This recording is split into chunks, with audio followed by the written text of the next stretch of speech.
You wake up tomorrow morning. Let's say it's 6:47. The alarm went off, you silenced it. Maybe you grabbed your phone for a second. Maybe you didn't. You swing your legs over the side of the bed. And in the first 5 minutes of your day, before you've decided anything consciously, your body is already running a sequence. A biological sequence that's been running in human beings for hundreds of thousands of years. Your heart rate is climbing, your body temperature is rising, and your stomach, that muscular acid-filled pouch sitting in the upper left corner of your abdomen, it's already awake, already active, already waiting. And the question is, what are you going to give it first? Now, I want to be honest with you right from the start. This is not going to be one of those videos where someone tells you to drink warm lemon water and adds some piano music and calls it science. I find that kind of content genuinely frustrating because the actual biology of what happens to your stomach in the morning is so much more interesting than warm lemon water. What I want to do today is walk you through what is literally happening inside your gut when you wake up. The hormones, the acid chemistry, the 38 trillion microorganisms that are living in your digestive tract right now and waiting to be fed. And then, based on all of that, the answer to the question in this video's title is going to feel completely obvious to you. Not because I said so, but because you'll understand why. That's the kind of knowledge that actually sticks. When you know the reason behind the rule, you never forget the rule. And this one particular reason, once you understand it, changes how you look at your entire morning. So let's build it from the ground up.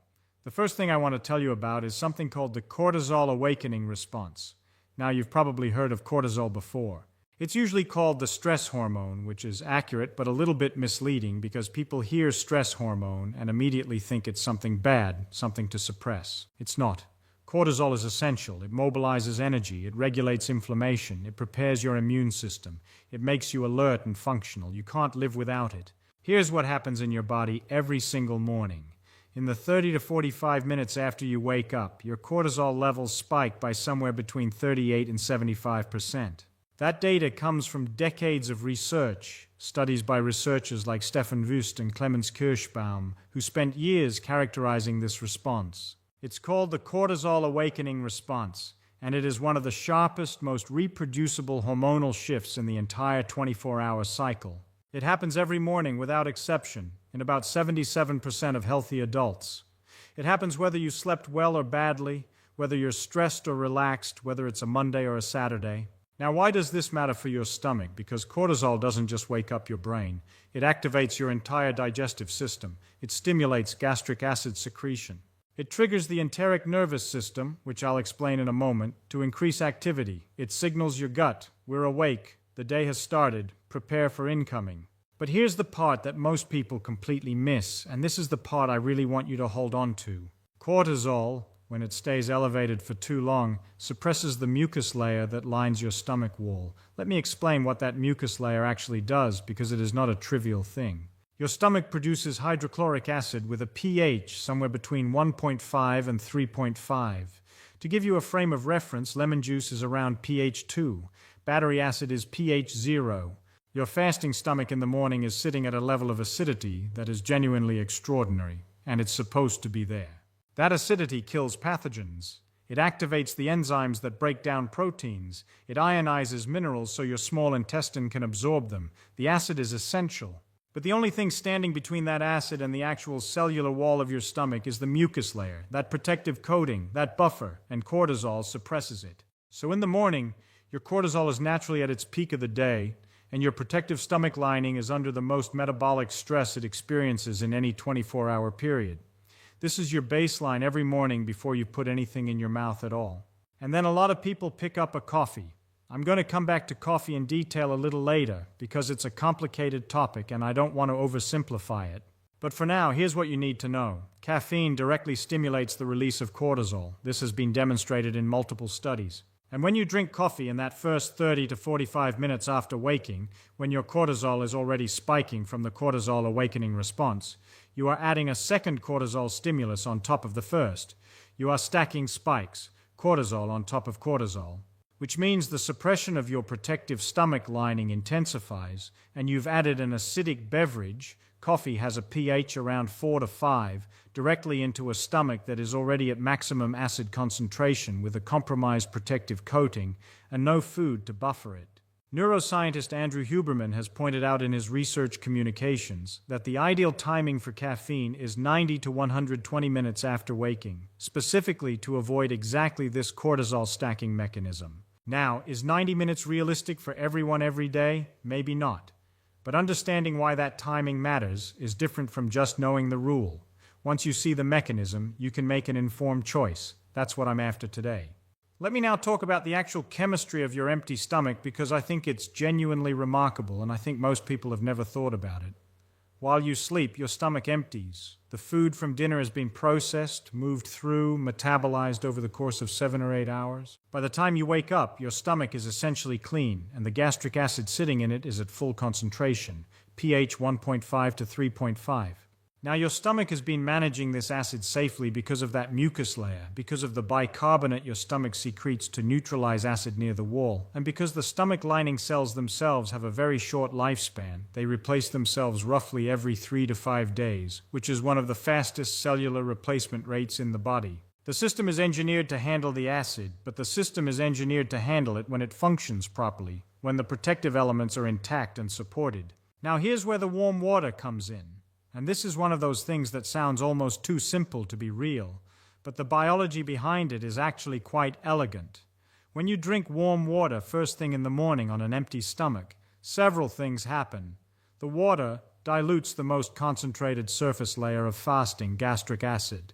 It stimulates your stomach walls to produce fresh mucus, essentially replenishing the protective lining. It activates peristalsis, which is the rhythmic, wave-like muscle contractions that move material through your digestive tract, and it rehydrates your entire digestive system after 7 or 8 hours of no fluid intake.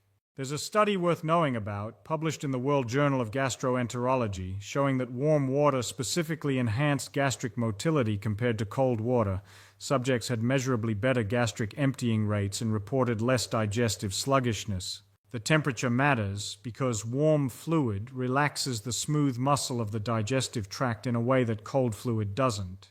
Cold water can actually trigger a mild vasoconstrictive response in the gut, temporarily reducing blood flow to digestive tissue. Warm water does the opposite. Think about it this way. Your digestive system has been in a kind of overnight maintenance mode for 8 hours. You wouldn't try to cold start a high-performance engine and immediately push it to maximum load. You warm it up first. Let it find its operating temperature. Let the fluids circulate. Water is the warm-up your digestive system has been running without every morning. The dehydration piece is also not trivial. Your body loses between half a liter and a full liter of water overnight just through breathing and normal perspiration. You wake up mildly dehydrated every single day. And your digestive enzymes, the proteins that chemically break down food, they require water as a medium to function. An enzyme in a dehydrated environment is like a surgeon trying to operate with no lighting. The tools are there. The skill is there. The conditions are wrong. 1 to 2 glasses of water, warm or room temperature, before anything else. Before coffee, before food, before checking your messages. This is not a wellness trend. It is a basic act of biological support. Now, I want to spend real time on the microbiome because I think this is where the morning nutrition conversation really comes alive, and I think it's the part that most people have either never heard or haven't heard explained in a way that actually lands. In your gastrointestinal tract right now, you are carrying approximately 38 trillion microbial cells. That number comes from a landmark study published in 2016 by Ron Sender, Shay Fuchs, and Ron Milo, researchers at the Weizmann Institute of Science in Israel. They published their findings first in Cell, then in PLOS Biology, and what they showed is that the old estimate of 10 bacterial cells for every 1 human cell was wrong. The real ratio is much closer to 1 to 1. About 38 trillion bacterial cells alongside roughly 30 trillion human cells. You are, by cell count, approximately half human and half microbial. And the vast majority of those microbial cells live in your large intestine. These are not passengers, they are not hitchhikers, they are running metabolic processes that you cannot run without them. They synthesize vitamin K, they produce several B vitamins including B12 precursors. They ferment dietary fiber and produce short-chain fatty acids that fuel the cells lining your colon. They regulate the development and calibration of your immune system. About 70% of your immune cells live in the gut-associated lymphoid tissue, which is the immune tissue that lines your gastrointestinal tract. And they produce neurotransmitters, including about 90 to 95% of your body's total serotonin. I want to stop on that number for a moment because I think it lands differently when you really hear it. 90 to 95% of your serotonin is produced in your gut, not your brain. Your gut, the cells that make it, are called enterochromaffin cells, and they line the interior of your digestive tract, and their activity is directly influenced by the health of your gut microbiome. This means that when people talk about mood, about mental clarity, about the feeling of sustained focus or the feeling of inexplicable fog, the gut is in that conversation. It is not separate from the conversation. Now let me tell you about some of the specific members of this microbial community, because they are individual organisms with individual functions and individual nutritional preferences, and understanding who they are makes the morning feeding question much more concrete. Lactobacillus and Bifidobacterium are the most studied beneficial bacteria in the gut. You've seen these names on probiotic bottles. They ferment certain types of fiber, produce lactic acid, and create a chemical environment that is hostile to pathogenic bacteria.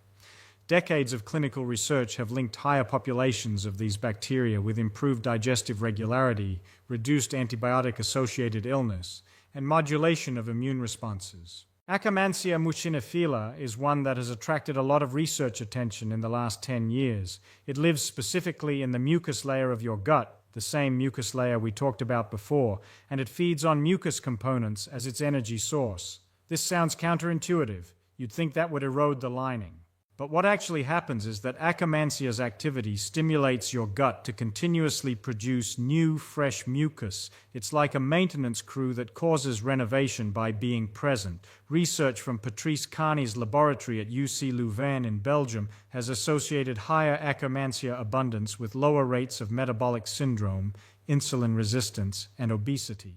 Faecalibacterium prausnitzii is perhaps the most important gut bacteria that most people have never heard the name of. It is one of the most abundant species in healthy human guts and one of the primary producers of butyrate, a short-chain fatty acid that is the main energy source for your colonocytes, which are the cells that line your colon. Butyrate reduces inflammation, strengthens the gut barrier, and has shown anti-tumor properties in cell studies. In people with Crohn's disease and ulcerative colitis, Faecalibacterium prausnitzii is almost always found at dramatically reduced populations.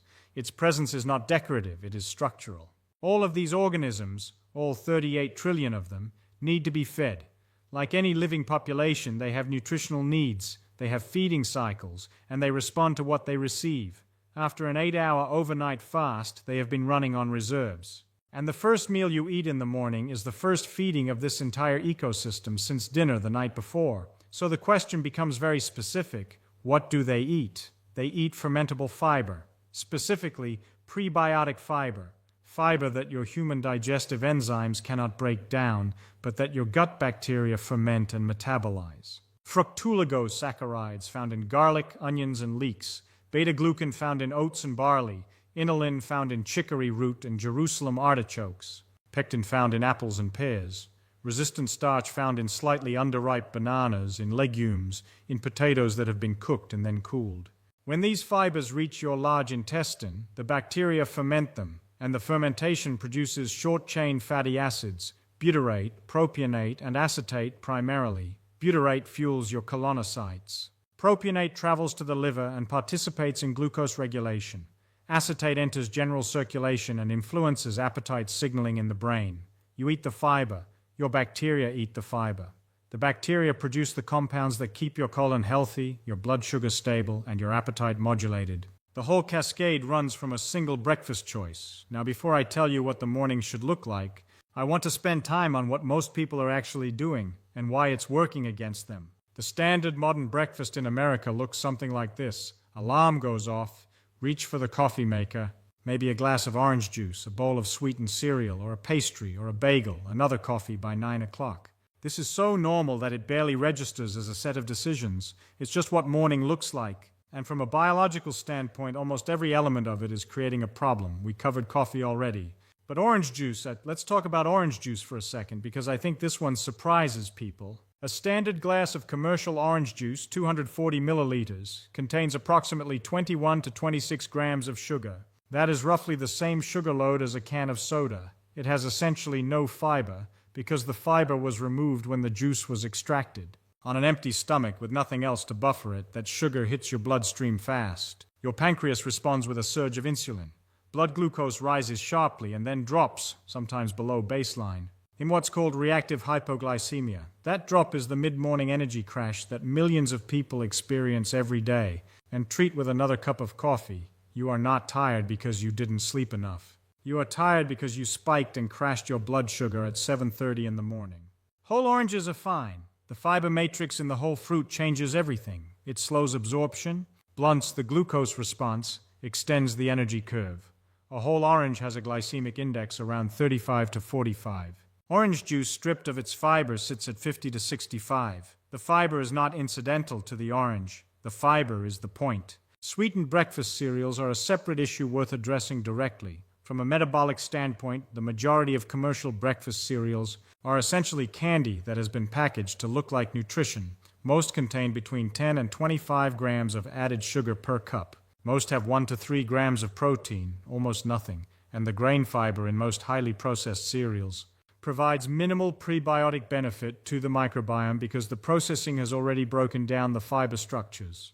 You are spiking your blood sugar, providing almost no amino acids to your muscles when they are most ready to use them, and feeding pathogenic sugar-preferring bacteria rather than the beneficial fiber-fermenting species. I don't think the people eating this stuff are making a bad decision deliberately. They're making a cultural default in an environment that hasn't given them the information to make a different one. That's what we're fixing today. Let me now bring in a dimension of this that I find genuinely fascinating, the circadian angle. Every cell in your body contains a molecular clock. This is not a metaphor. There are actual clock genes. Clock BMAL1, PER1, PER2, CRY1 that regulate the timing of metabolic processes at the cellular level. And this discovery was considered important enough that the 2017 Nobel Prize in Physiology or Medicine was awarded to Jeffrey Hall, Michael Rosbash, and Michael Young, specifically for their work in elucidating the molecular mechanisms of these circadian clocks. This is Nobel Prize level science. Your digestive organs each run on their own version of this clock. Your liver, which manages blood glucose and processes bile acids, is most metabolically active in the morning. Your pancreas, which releases insulin in response to carbohydrates, is most insulin sensitive in the morning hours, meaning the same amount of carbohydrate eaten at 8 in the morning produces a smaller blood sugar spike than the same amount eaten at 8 at night. That is not theoretical. That has been measured in controlled clinical settings, including research from Frank Shear's lab at Harvard Medical School, looking at the metabolic consequences of circadian misalignment, and your intestinal motility, the movement of material through your bowel, follows a circadian peak. Research from Sachin Panda's laboratory at the Salk Institute has been instrumental in mapping these rhythms. Panda and his colleagues published a study in Cell Metabolism in 2019, led by Michael Wilkinson and Emily Manoogian, that followed 19 adults with metabolic syndrome through a 3-month intervention of 10-hour time-restricted eating. These were people who had been eating across 14 hours or more per day, a common modern pattern, and who were mostly already on medications for their conditions. They didn't change what they ate.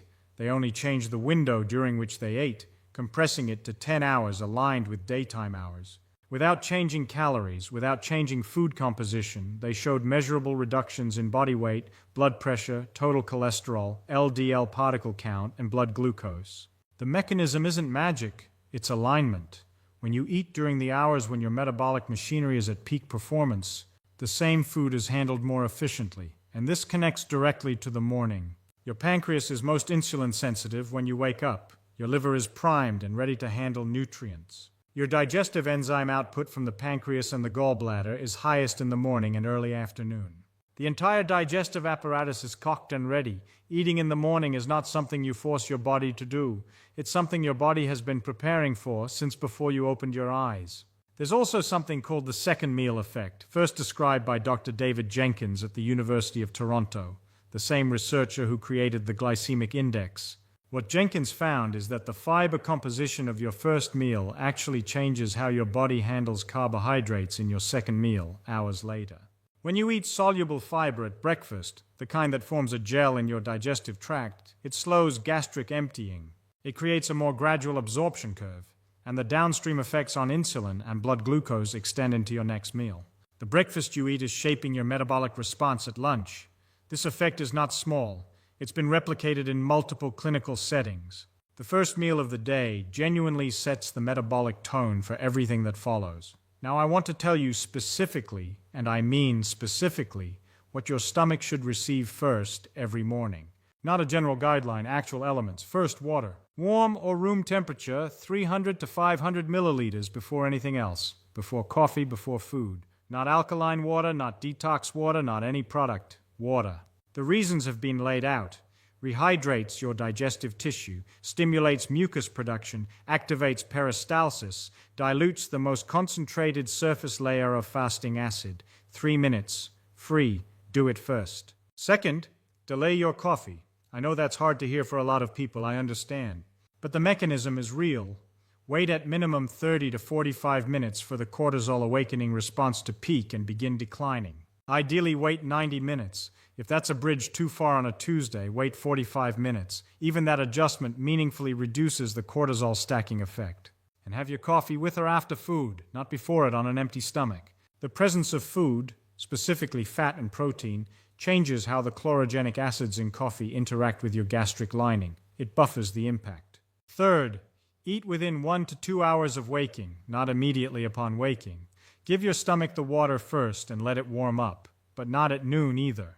The circadian biology is clear. Your metabolic machinery is most ready in the morning. Waiting until midday means eating when insulin sensitivity is declining and digestive enzyme output is falling. You're asking your systems to work at half capacity. When you do eat, build your meal around 3 things. Prebiotic soluble fiber. This is the single most important thing you can feed your gut bacteria. And the king of morning fiber sources is whole oats. Not instant oats, not flavored oat packets. Whole rolled oats or steel-cut oats. The beta-glucan fiber in oats has been studied more thoroughly than almost any other dietary fiber component. The FDA approved a heart health claim for oat beta-glucan in 1997 after reviewing substantial clinical evidence showing that it reduces LDL cholesterol through bile acid sequestration, moderates postprandial blood glucose, and feeds populations of lactobacillus and bifidobacterium in the gut. If you add chia seeds, which provide both soluble fiber and omega-3 fatty acids, and flax seeds, which contain lignans and additional soluble fiber, you are delivering a prebiotic substrate to your gut bacteria that sets up the butyrate-producing cascade for the entire day, adequate protein. This one is where most people's breakfasts fall apart. Your muscles are most receptive to amino acids in the morning fasting state. Muscle protein synthesis, the process by which your body builds and maintains muscle tissue, runs in cycles, and the morning window after an overnight fast is when your muscles are most ready to use incoming amino acids. Dr. Douglas Padden Jones at the University of Texas Medical Branch has spent much of his career studying protein distribution and muscle protein synthesis, and his research consistently shows that distributing protein intake across 3 meals, including breakfast, results in significantly greater 24-hour muscle protein synthesis than concentrating it in 1 or 2 meals. Most people eat essentially no protein at breakfast and then try to eat 60 or 80 grams at dinner. Your body can't effectively use a massive protein bolus. About 25 to 40 grams per meal appears to be the functional range for maximally stimulating the synthesis process. Eggs are genuinely hard to beat for morning protein, not because of trend or marketing, but because of composition. 2 eggs provide about 12 to 14 grams of high-quality protein containing all 9 essential amino acids. They contain choline, which is critical for liver function and membrane health, and which the majority of Americans fall short on. They contain leucine, the amino acid most directly responsible for triggering the muscle protein synthesis signaling pathway, in amounts approaching the threshold shown in research to be effective. Pair them with Greek yogurt or cottage cheese, both rich in leucine-containing casein and whey, and you hit the 25-gram target easily. A fermented food. This is the piece that most people haven't gotten to yet, but the science on it is compelling. In 2021, researchers at Stanford published a clinical trial in Cell. Hannah Weistig, Gabriela Fragiadakis, and senior authors Justin and Erica Sonnenberg, along with Christopher Gardner, 36 healthy adults were randomized to either a high-fiber diet or a high-fermented food diet for 10 weeks. The fermented food group, eating yogurt, kefir, fermented cottage cheese, kimchi, sauerkraut, and kombucha, showed a significant increase in overall microbiome diversity with stronger effects from larger servings. They also showed decreases in 19 inflammatory proteins measured in their blood. 4 types of immune cells showed reduced activation. The high-fiber group did not show the same diversification, and participants in the fiber group with low baseline diversity showed increased inflammatory markers. The researchers were clear that these findings were preliminary and that more work is needed, but the signal is strong. Fermented foods appear to remodel the gut microbiome in ways that matter for immune function and inflammation. And the morning is a particularly opportune time for them. Plain Greek yogurt is the most accessible form. It provides protein, probiotic cultures, and fermented substrate all in one. Let me now put this all together as a complete morning sequence because I think the order matters almost as much as the content. Wake up. Before your phone, before the coffee maker, before any decision about the day, drink water. 1 glass, maybe 2, warm if you have it. This is non-negotiable from a biology standpoint, and it takes 3 minutes. Wait 30 to 45 minutes before coffee, ideally longer. Use that time for something. Morning light, movement, a short walk, whatever works for you. The point is to let your natural cortisol peak do its job without adding caffeine on top of it. Eat within the first 1 to 2 hours of waking. Not a massive meal, not a feast. A meal built around whole oats with chia seeds and flax seeds, 2 to 3 eggs, a portion of plain Greek yogurt, or some version of that structure. The principle is soluble fiber, adequate protein, probiotic or fermented element, minimal simple sugar. This is not complicated. These are not expensive foods, but they are directly aligned with what your digestive system is primed and ready for at that specific time of day. If you want coffee with breakfast, have it with the food, not before it on an empty stomach. The food buffer changes the interaction. A cortisol spike on top of a full, properly fed stomach is a very different thing from a cortisol spike on top of a fasting, acid-loaded, unprotected gut. Let me close with something that I think is worth saying directly. We have built an entire pharmaceutical industry around the downstream consequences of what happens when the human gut isn't supported well. Proton pump inhibitors, drugs that suppress stomach acid production, are consistently among the most prescribed medications on the planet. Millions of prescriptions for irritable bowel syndrome, for antibiotic-associated diarrhea, for bloating and gut dysbiosis. Some of those prescriptions are genuinely necessary. Some of those people have conditions that go beyond diet.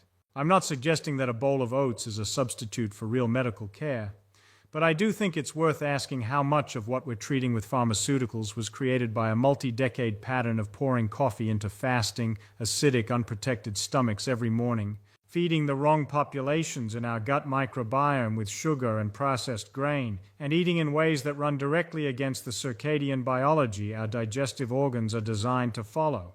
Your gut has its own nervous system. Somewhere between 200 and 500 million neurons lining your gastrointestinal tract. Dr. Michael Gershon at Columbia University spent decades documenting this and literally wrote the book on it, called The Second Brain. Your gut has its own immune system. Your gut produces 90% of your serotonin. Your gut is carrying 38 trillion microorganisms that synthesize vitamins, regulate inflammation, and communicate directly with your brain via the vagus nerve. This is not a passive organ. It is a sophisticated, active, communicating system. And every single morning in that first hour, you have a decision point, a recurring decision point that shows up 365 times a year. You can work with this system. Give it water, give it fiber, give it protein, give it time. Or you can work against it without knowing you're doing it. Most people have been working against it for years, not because they don't care, but because nobody showed them the biology. The extraordinary thing, and this is what I genuinely love about gut biology, is how fast the system responds when you start supporting it. Measurable shifts in microbiome composition have been documented in as little as 3 to 4 days of consistent dietary change, not weeks, not months, days. Your gut is not holding a grudge. It is not waiting for you to pay off some long debt of bad breakfasts before it starts functioning better. It responds to what you give it now. 3 days of better mornings. That's where this starts. So tomorrow morning, when the alarm goes off and you're sitting on the edge of the bed, deciding what your day is going to look like, before the phone, before the coffee, before any of it, Remember that there's a system inside you that woke up with you, that's been waiting for you, that has 38 trillion residents who haven't eaten since last night. Give it water first. Everything else follows from that.